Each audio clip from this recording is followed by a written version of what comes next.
Right. Well, actually, it's still good morning, everyone. Welcome to the House Committee on Government Operations and Military Affairs. We're here in the waning days, maybe hours of the first part of our legislative session here. And there's been some movement over in the Senate, and they're currently taking up a new version of our miscellaneous elections bill, H 429. So today, I wanted to just start to orient the committee to some of the changes Senate Gov.Ops made so that we'll be better positioned to take a position if and when it comes over from the Senate. And we have a little bit of time since floor broke early. So I wanted to kick things off perhaps with Deputy Secretary Hibbert. I'm trying to teach myself.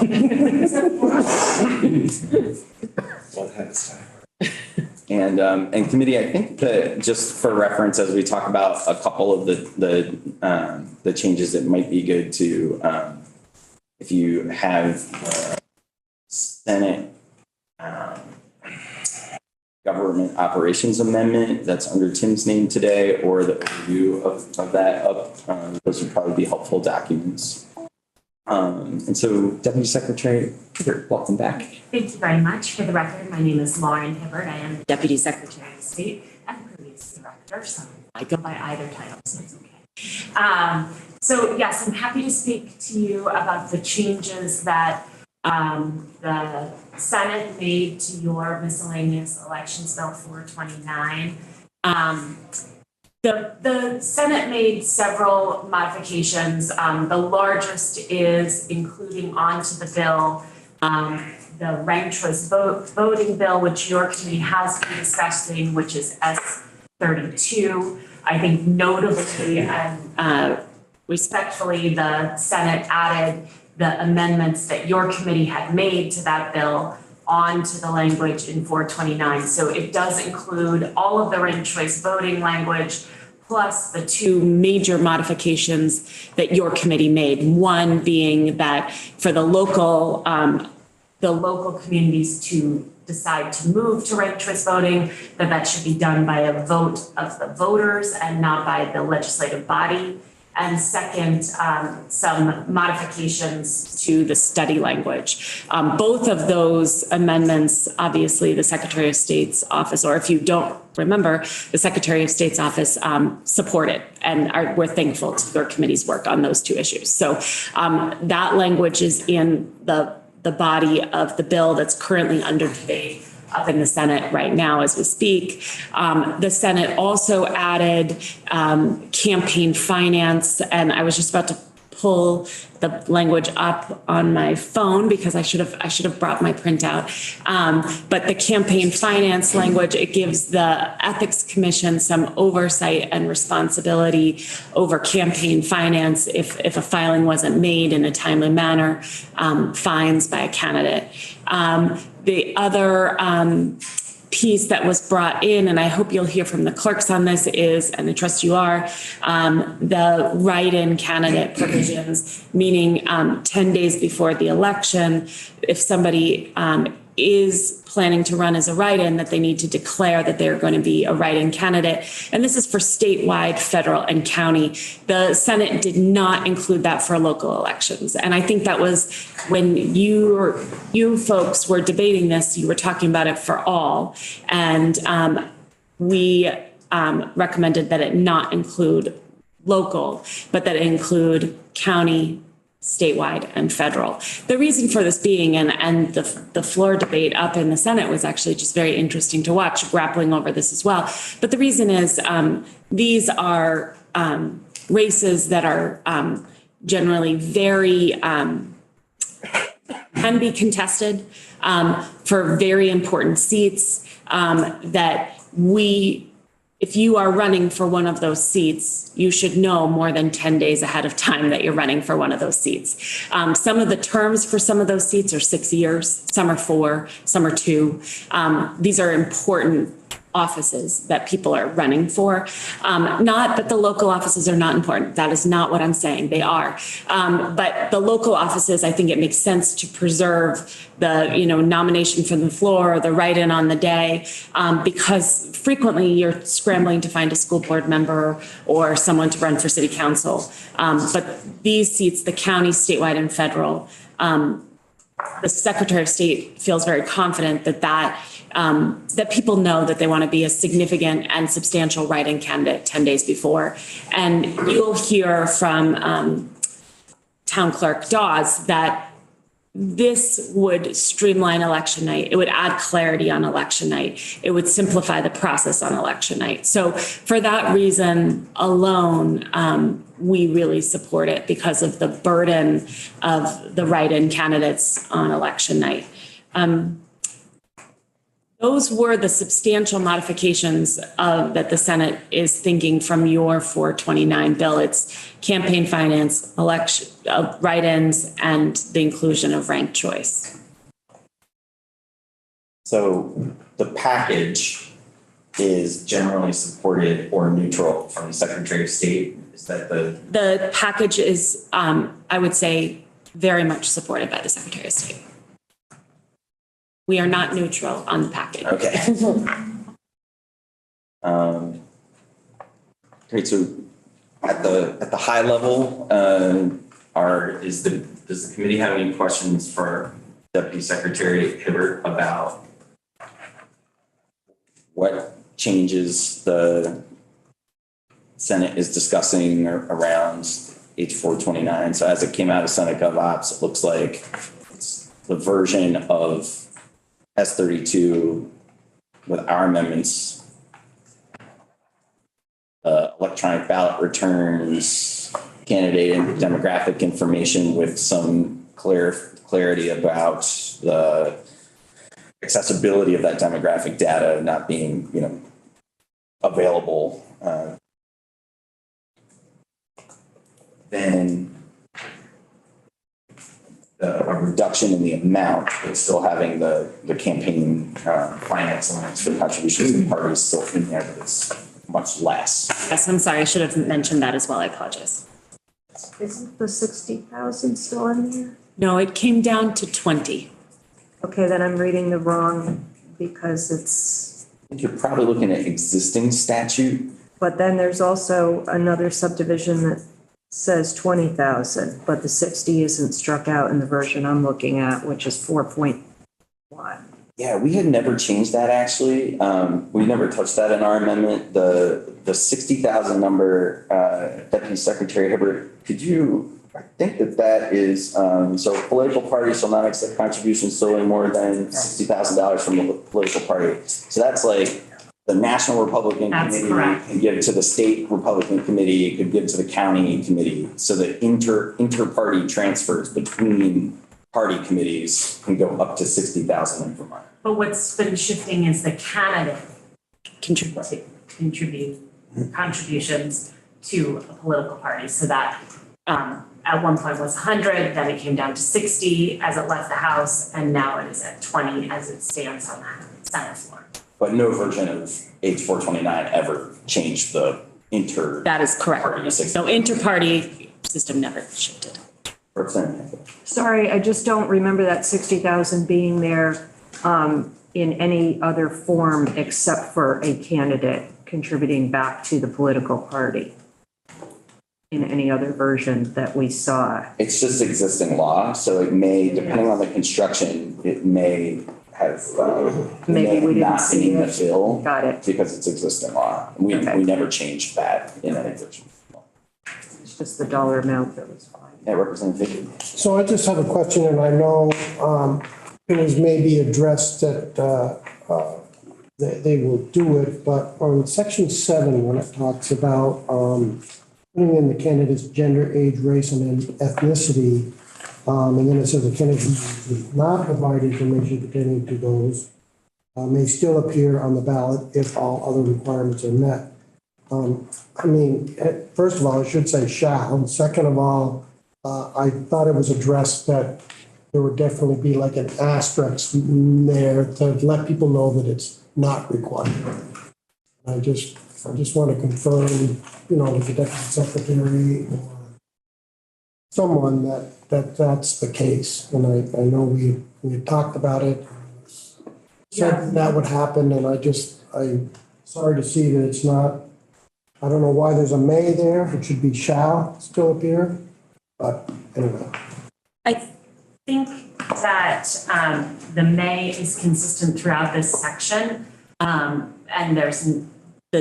so I think that was the drafting choice, was to keep it as a may and not as a shall. But the fact of the matter is, if you decide that you do not want to disclose your demographic information, it will not prohibit you from being put on the ballot. The way that what you're asking about the form, whether there's going to be an asterisk or that will say in parentheses, this is not required but requested, or I don't know. I always am trying to find better bureaucracy through forms. So we'll probably work on that form design, but that's not specified in this. I think Director Senning made a commitment to do that here, but we didn't talk about putting it in the bill. But he was adamant that that was going to happen when he testified on that. What I know is that we feel very committed, and I'll make a similar commitment on the record, that if you file your candidate disclosure form, you will be on the ballot. That we are going to work through this new process and make it clear to people that it's not required and that it's not a barrier to being on the ballot. We should also, Representative Higley, when we do have Mr. Devlin in on this, talk to him about how I think the Constitution actually prevails here, if I'm not mistaken. Some of the things that have come up in our conversations around should there be qualifications for a state's attorney being a member of the bar or a sheriff being licensed. In my research on that and some of the testimony we have here, it's been really clear that we cannot have qualifications for a candidate to appear on the ballot other than those that are explicit in the Constitution. So I think we should ask Mr. Devlin to confirm my understanding there, because that actually probably covers it. The may versus shall here. Yeah, and that's fine. But again, my concern is the general public who's filling out all this, they should be aware as well.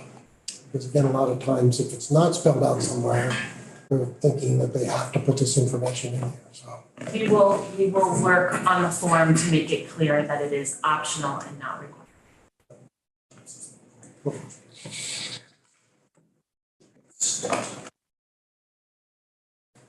Deputy Secretary Hibbert, I imagine as we discuss this some more in the coming day, maybe weeks, months, we'll see. We'll probably have you back. But while we have Carol, I would love to give her an opportunity to weigh in and for us to ask him some questions, unless anybody has anything burning for the Secretary of State's office now. All right. Thank you for doing that quick first pass. Questions, please reach out to me or to Director Senning. Thanks so much. Carol, welcome back. Thank you for having me.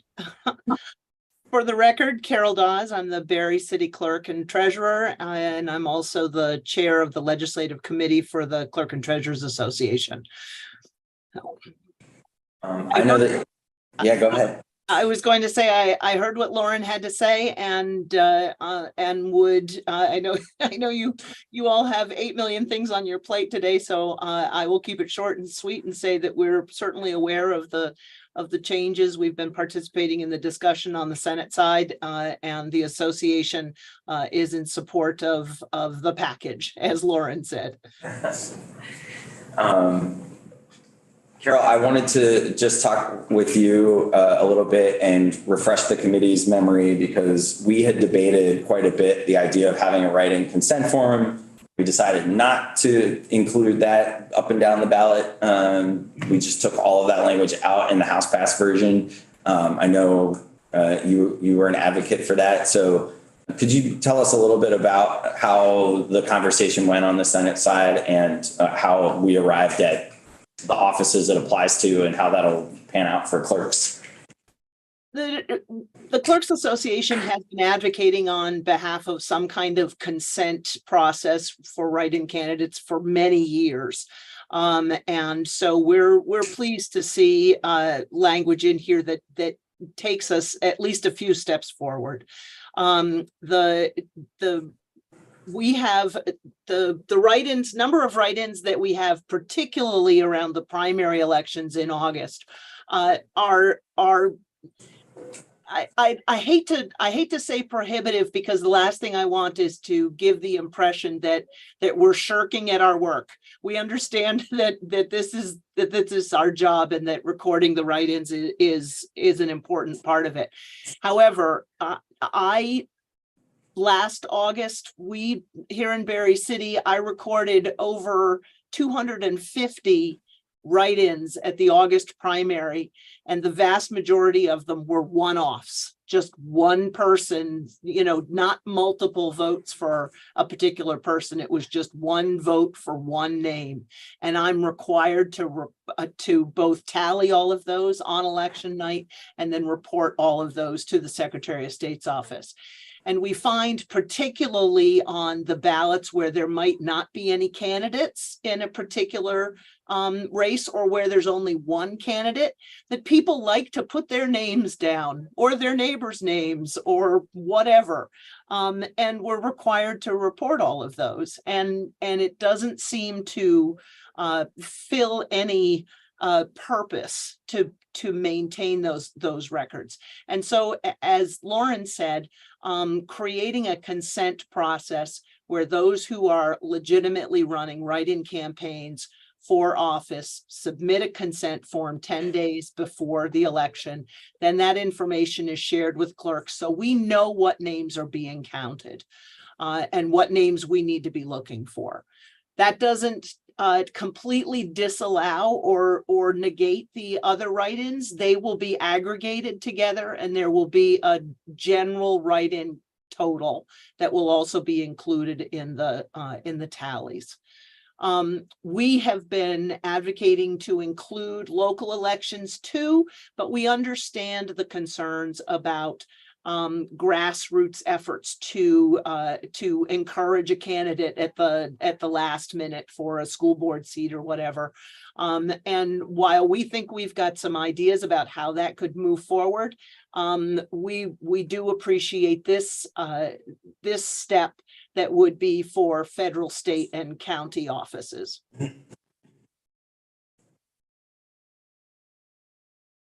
Do folks from the committee have any questions from the clerk's perspective? Representative Nugent.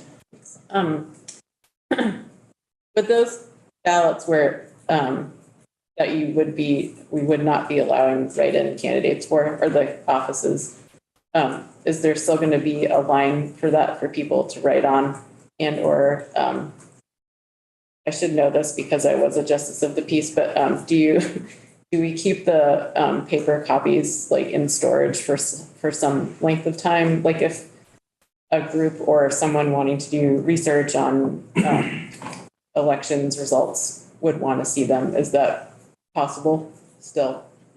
A couple things. Yes, there would still be lines for write-in candidates.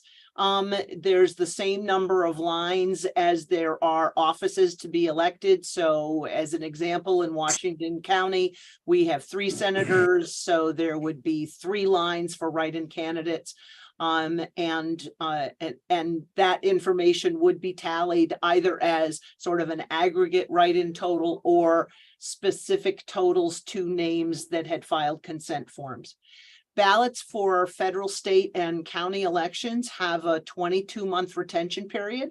So they are kept, the hard copies of the ballots are kept under lock and key in the vault for those 22 months. So they are not available for any kind of research or review during that period of time unless they happen to qualify for a recount. But as soon as the 22 months is over, they become public records. And they can actually be viewed by anybody who has an interest in looking at them, maybe doing some research or whatever.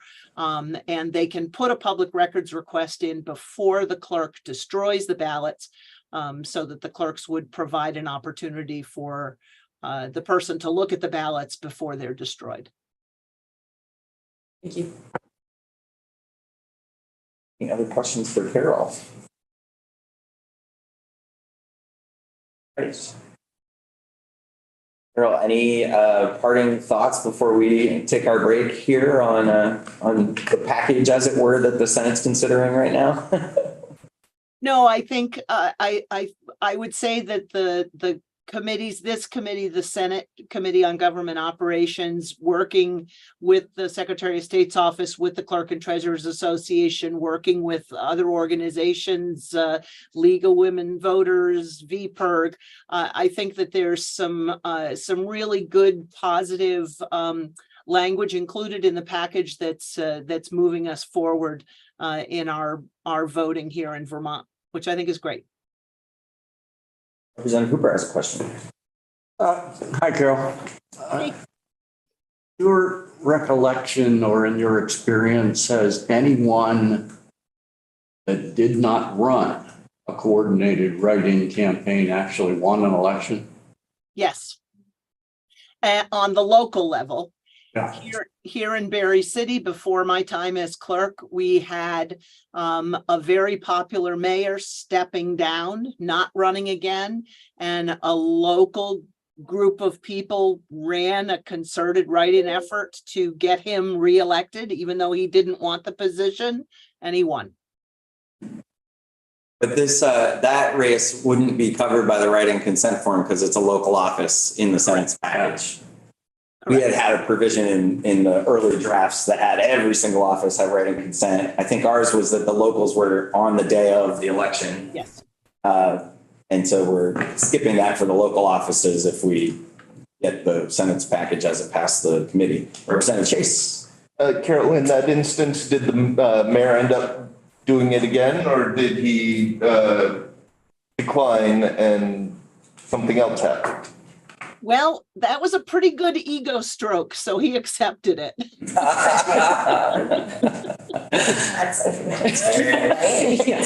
Representative, go ahead. If there was like a software that was available sometime in the future that could record them automatically and take that like workload off of clerks, would that be acceptable, do you think? I would think so. Our new tabulators that went into use last fall, they actually have kind of an interim step in that regards, in that they will print out a report that includes all of the write-ins. They actually take like a screenshot of the write-in space. And they'll include it. We don't print those reports out because you can imagine if I've got 250 write-ins at an August primary, it's going to use up all of a roll of tabulator tape. But my assumption would be that that's a step towards having them be able to be reported. Right now, it's just a snapshot of the name as printed. But my guess is that it's moving in that direction. Other questions for Carol? All right, committee. Well, we're going to take a break for now, see where the Senate ends up today, at least on this. And we might pull together and kind of look through everything that's in the bill if we can pull the Secretary of State's team and Mr. Devlin, most importantly, I think, for our legislative council to take a look at it all together later. We are going to break now, but before I adjourn, I just wanted to say, I think at least House Democrats and maybe, I don't know if the Republicans are going to caucus, House Democrats are caucusing at 12:15. That's 12:15. And then we will be back here hosting a joint meeting with Ways and Means to look at the Senate's changes to H-270, the miscellaneous cannabis bill. So, Carol, thank you so much for joining us again and for following this bill through its many, many trials and tribulations.